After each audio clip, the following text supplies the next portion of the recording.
Elly, I must be getting old. This clothes basket is heavier than a bucket full of hog's livers.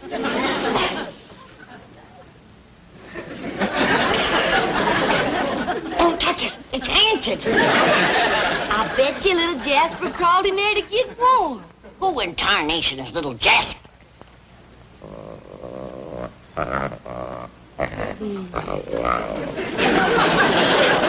Ain't he cute, Granny? I declare another pussycat. Only this one's all broke out with spots. This here little feller's what you call a jaguar. Where'd he come from? The critter doctor over to zoo said he comes all the way from South America. Down Louisiana way. Nice country. Bring you home to wean. He says, I got away with the critters. Well, you better get away with this one before your pa sees it. He's getting a craw full of you dragging home them critters. Where is Pa? Out front, soling shoes. Come on, little Jasper. I better hide you, Larry.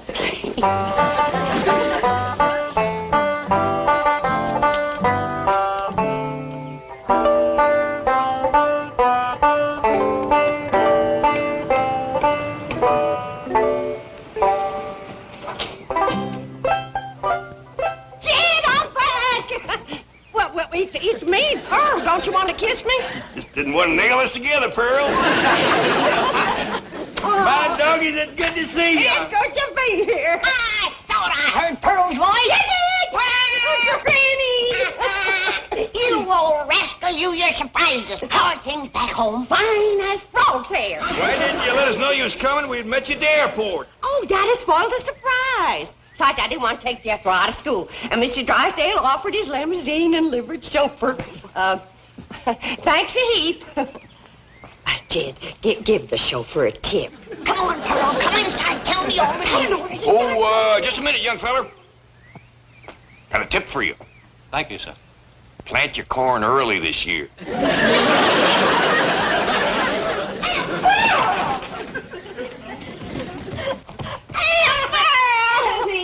It's good to see you. Well, tell us all about Jethro getting married. Did you have a big fancy wedding in your parlor? Sure she did. Pearl's been planning that for years. It didn't quite come off the way I planned it. What happened? You know, I had Jethro all set to marry Albert Ledbetter, that tall spring bean of undertaker over to Ripley. Good, steady fella, Al. Best undertaker in the whole county. Only undertaker in the county. Nice feller, too. Oh, Granny, I wish you could have seen the way he decorated my parlor. Well, you couldn't walk for the flowers. They weren't all strictly fresh, mind you, and some of them still had the black ribbons on them. Oh, flowers is flowers. Al never was one to waste nothing. Well, what happened, Aunt Pearl? Didn't Cousin Jethro marry up with Undertaker? Stood him up, eloped with another man. There goes my free funeral. Well, tell me, Pearl, who'd Jethro elope with? That drummer from Joplin, Jasper Depew. Why, he weren't no more than half her size. I reckon love ain't measured by a yardstick, Granny. And they do look happy. Sent me a snapshot from Turnersville. How'd old Al Ledbetter take it, Pearl? Jethro stand him up like that. Took it right nasty, Jed. He backed his hearse up to the door and hauled away every single flower. Where did he take him? Straight over to Elverna Bradshaw's parlor. He up and married her daughter before them flowers could wilt. Al never was one to waste nothing. Jed, I gotta have... Hello, son. Ma! Come and do. Jethro, put me down. Jethro! What are you doing home from school in the middle of the morning? Did you hear your ma was coming home? No, Uncle Jed. They just found out over at school that I ain't got no certificate of health. What's that? That's something that says that I'm healthy. I'm say you're healthy. Now, go on back to school. I gotta have an examination first, Granny. Stick out your tongue. You're healthy. Get back to school. Granny, I reckon he's got to be examined by a doctor. I've been doctoring better than 60 years. It's gotta be a doctor that's what they call a MD. What does that stand for? Mr. Doctor, I reckon. Well, I'm a MD. Mrs. Doctor. Granny, maybe he ought to do like the school says, City doctor.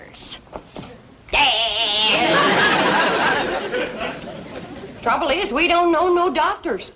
Well, I know the critter doctor over to the zoo. Jethro's a human being, Elly Mae. Thank you, Ma. Well, we asked Miss Drysdale. I hear tell she's been to every doctor in Beverly Hills. Hey, Marie, the maid, told me about a doctor she's been going to for 7 years. He must be a crackerjack. What's his name? Let me think. It commences with D. I got it! Dr. Twombly. Twombly don't commence with a D. Well, doctor does. Jethro, you run upstairs and take a bath and put on some clean underwear and get over and see him. Okay, Ma. I sure hope Dr. Twombly don't examine his brains. Analysis is progressing most satisfactorily. Tomorrow, same time. Yes. Well, thank you, Dr. Twombly. And don't worry about the regression into infancy syndrome. You'll overcome this desire to be a baby again. Yes, sir. Thank you, Doctor.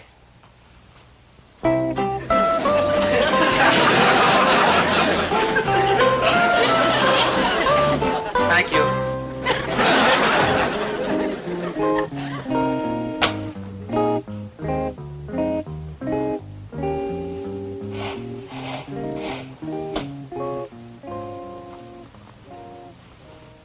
And you thought you had some beauties, Dr. Freud.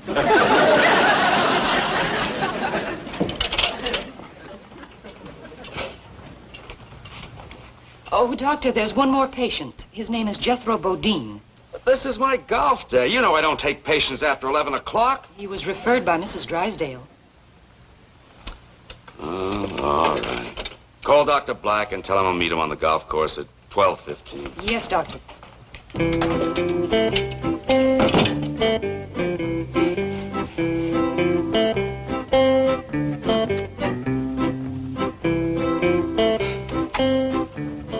Doctor, this is Jethro Bodine. Howdy. How are you, Jethro? Make yourself comfortable on the couch right here. Thank you.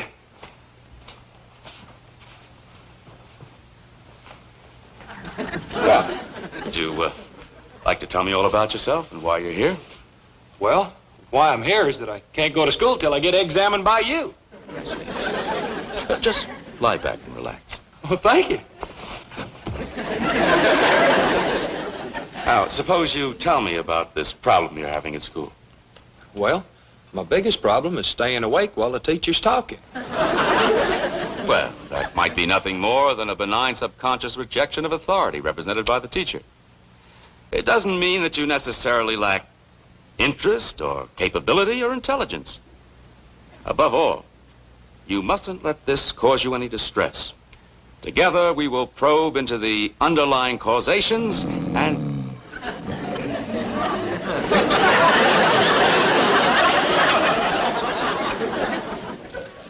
So good to feel needed.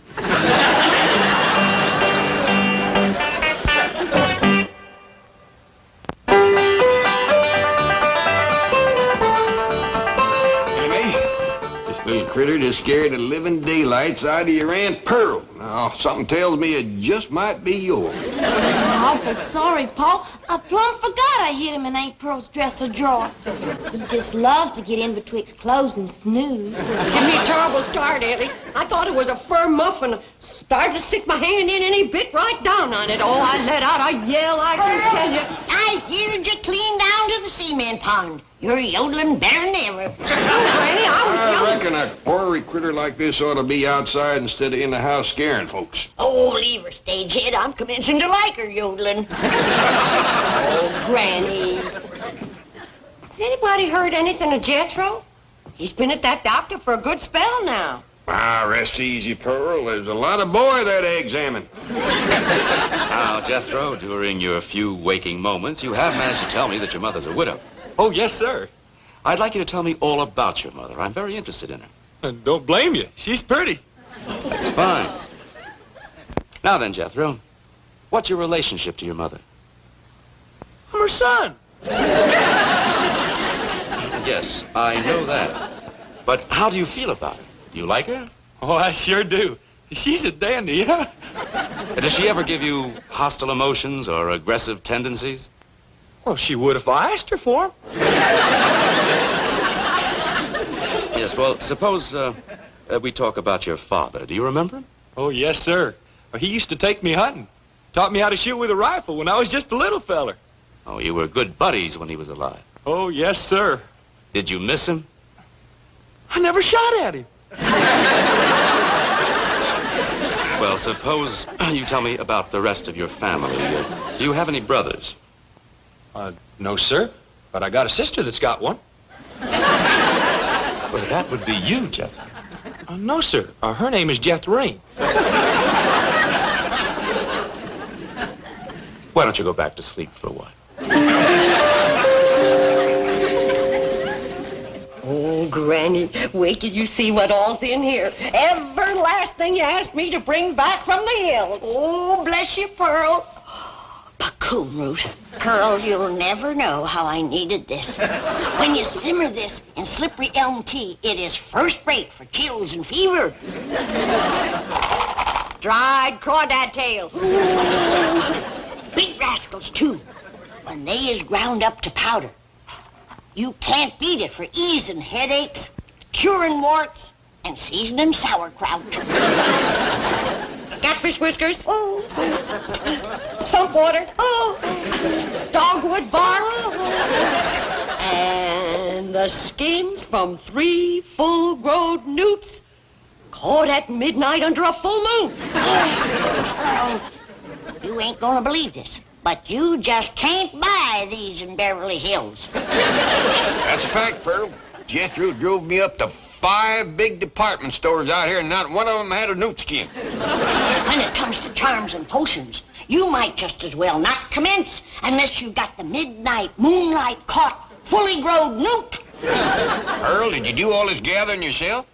Oh, no, not yet. I had company, especially for the midnight moonlight newt hunt.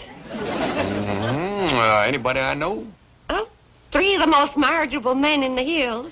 Well, that'd be Jack Cantrell, Widower Lloyd, and Old Man Casey. Oh, he ain't so old. I declare, I had to watch out more for him than the newts. I'm surprised you didn't get married while you was back home, Pearl. I had plenty of chances, Granny, but I got sport living out here. So I'm going to hold out for one of them good-looking, snappy-dressing, money-spending Beverly Hills fellas. Wild honeycomb. Honeycomb and Mountain Dew. Best thing in the world for Quincy. Mountain-grown flaxseed. Nothing better for poultices. Old George McQueenie sent that to you. I'll take it anyway. Ma! Well, what'd the doctor say? Are you well? Are you healthy? I never did find out. But when that Dr. Twombly heard that you was my ma, that's all he talked about from then on. You talking about me? He must ask a dozen questions about you. But, Jethro, I don't even know the man. Well, he sure knows about you. And he'd like you to come to his office to see him. When? Well, he says the sooner the better. And he's a good looker, too. Bet you Mrs. Drysdale told him about me. I'll hurry and put on my star-bought hair and high society dress. Jethro, this Dr. Twombly, pretty nice fella? Yes, sir. But he's awful nosy, though. Never stops asking questions. Shows he's interested. But there's one thing about him Ma ain't gonna like. He's a messy writer. Yeah? Yes, sir. You know how Ma's always fussing at me for spilling ink in my writing book? Yeah? Well, he showed me one of his books, and Uncle Jed, it's the biggest mess of ink blots you ever saw.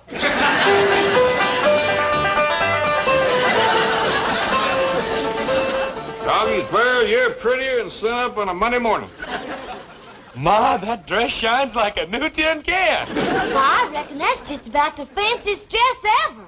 Even the things that don't show is fancy. I got the truck waiting, Ma. Jethro, that truck's the mite breezy when you're wearing high society clothes and someone else's hair. I'm going in style today. I'll get the door, Ma. Howdy. At your service, Mrs. Bodine. Now, this is the way to live.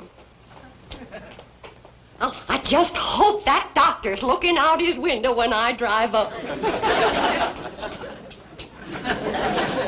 All aboard. Ain't no two ways about it. When it comes to style, nobody plows a deeper rut than Pearl.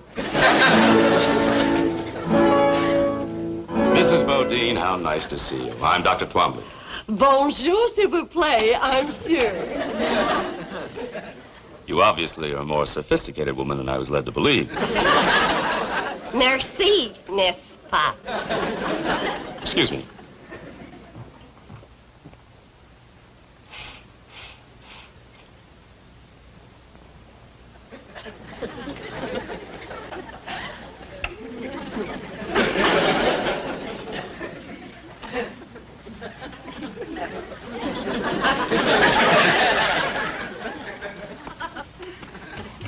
Now, step over to the couch and make yourself comfortable. Oh, sit down. Sit down. Relax. Let's get acquainted. What's the matter? Don't you get the wrong idea just because I talk French. Bodine, you don't. You bet I don't.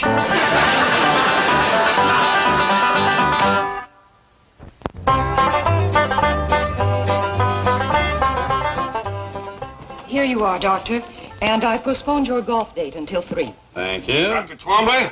Yes, but I'm busy right now. I'm sorry, you cannot see the doctor without an appointment. I wouldn't count on that, ma'am. It might be a good idea for you to leave the room. Who are you? Name's Jed Clampett, blood cousin to Pearl Bodine. Good. It's all right, nurse.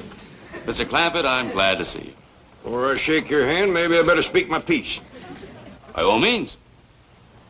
Sit down. I'd rather stand, thanks, and I'll get right to the point. Back where I come from, we don't take kindly to anybody trifling with our female kinfolks. But, Mr. Clampett, I take into account that this is a big city and your ways are probably different than ours. And my cousin Pearl tells me she hadn't no more than said howdy, and you commenced pulling her to the settee. By doggies, that's dropping a rusty bucket down my well. Mr. Clampett, you don't understand. I do this every day. I'm a psychiatrist.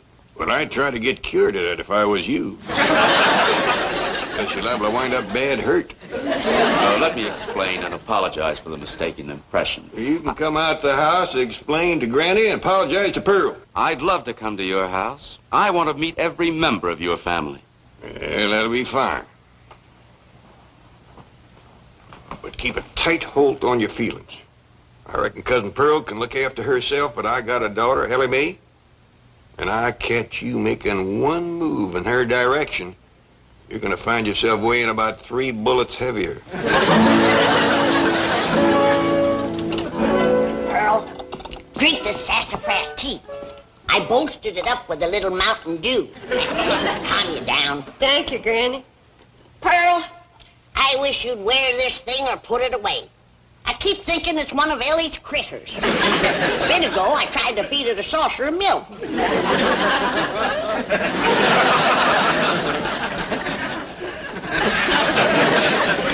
Pearl? You do something different to your hair?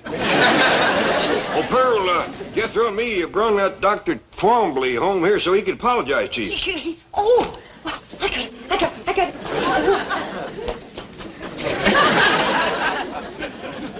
No mirror in here. I hope you didn't whoop him to where he's no good for shooting. Nobody gonna shoot nobody, Granny. That's why I come in here first. You whooped him too bad, huh? Whoop my toe. How come? Poor fella's so sickly, he gotta have a nurse handy all the time. Jethro, bring him on in here.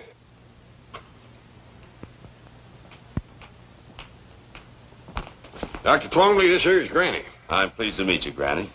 He don't look too sickly to whoop. You want me to whoop him, Granny? You go look for some chores. What, for instance? Put some air in the truck tire. They won't hold no more air, Uncle Jed. Well, then let some out and then put some in. I never get to do anything I want to do. Somebody's always saying, do this, do that, put air in, take air out. I don't know. Granny, where's Elly? She's out back running a new Jaguar around the yard. Well, I'll go fetch her. I reckon you'll be safe with him. Sit Welcome, Doctor. Thank you. So, you call yourself a doctor, do you? Well, I do hold several degrees. All right, Doctor.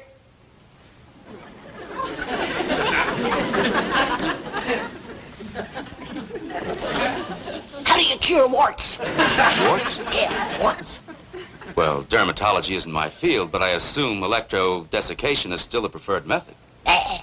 Oh, is there a newer method? Stump water and lye, mixed with ground up crawdad tails, daubed on with the leg bone of a buzzard, just before the moon comes up. Think you can remember that? Well, I'll try.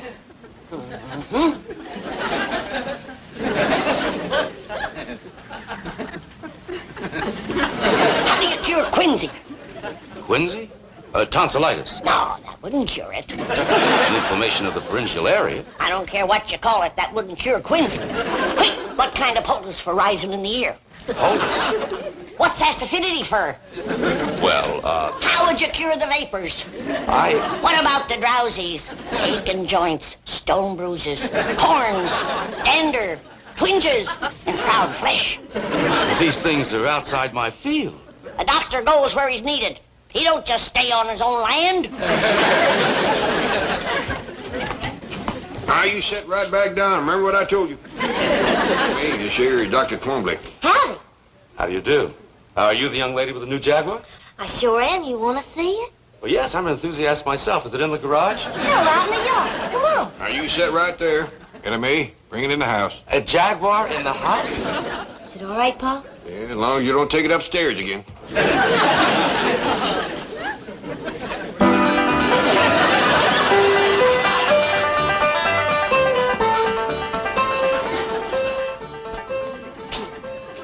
Bonjour again, Doctor. Oh, Mrs. Bodine, I am so sorry my actions in the office were misconstrued.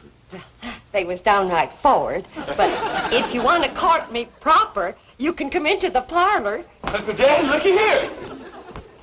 How'd that happen? Well, I was blowing air into it like this here.